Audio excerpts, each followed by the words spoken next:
projects. So what does that mean for the proposed biggest coal mine in Australia?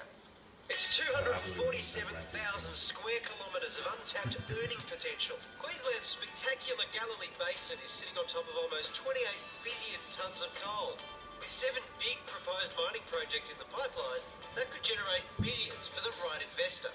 But now, after pressure from environmental groups, 3 major French banks have joined a list of 8 other international banks, including HSBC, Barclays and Morgan Stanley, publicly saying no to investing in the Galilee basin.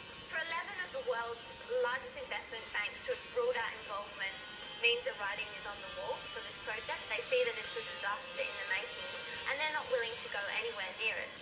The move will put new pressure on the big 4 Aussie banks to carefully consider whether to invest in these mines. Estimates suggest that if all the mines are developed to their maximum potential, the coal they dig up will add 705 million tonnes of CO2 to the atmosphere each year, a volume higher than Australia's entire annual emissions. Australia's banks are silent really indicates a lack of leadership and understanding of the risks of this project. The biggest proposed mine, Indian company Adani's $16 billion Carmichael project, is expected to export 60 million tonnes of coal to energy-hungry India each year.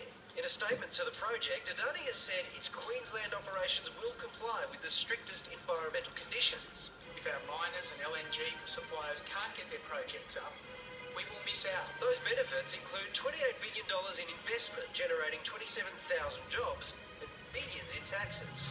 So is investing in Australia's largest coal project good business, or is cash made from coal just dirty money? One guy who will have some idea of how coal investment will affect the reputation of our banks is Republic of Everyone's Ben Peacock. And he joins us now. Ben, why have 11 major foreign investment banks said no to investing in the Galilee basin? Look, it's clearly a business decision. International banks look at international trends and international opportunities. If they've turned this one down, you've got to ask what information they have that says this is not a great investment.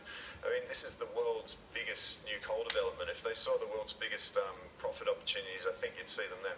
So you don't think this is at all about image, environmentalism, trying to sell themselves to the public?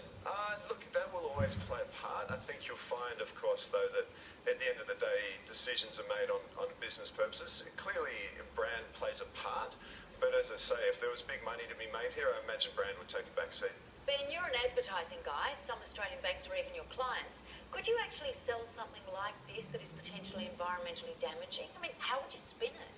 Look, the truth is I wouldn't. I think that's the kind of the old school way of looking at it and say, how can we spin this around? I'd go the other way. I'd say, take a walk through the suburbs and what do you see? You see solar panels popping up on roofs everywhere.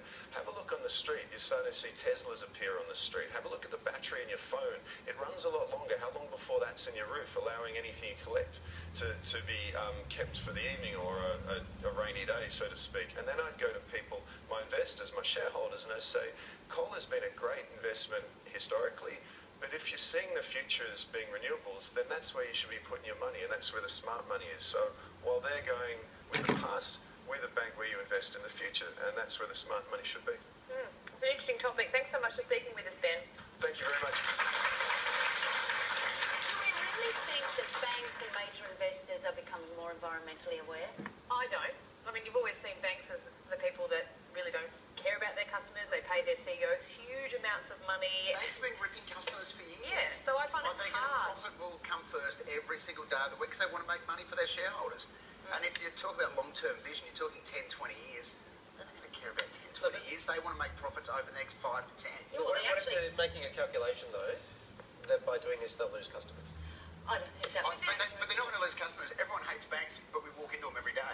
And You know what I mean? Unless we put our money under a bed, but we're not going to do that, are we? one of the big problems we have with so many industries is that you get your quarterly statements, you're looking at what companies are turning around every financial year now, because that's what the boss's bonuses are based on. Yeah. But it's interesting because there does seem to be a turnaround overseas. Even yesterday, Mayor Bloomberg in New York gave us 30 million. 40 million. Yeah. $40 million because they're moving away from coal mines. Yeah. I have relatives working in the coal mining industry. I don't wish them unemployment, but let's focus on renewable jobs and renewable energy sources. It'd be great if this was a science. Go, Gretel! I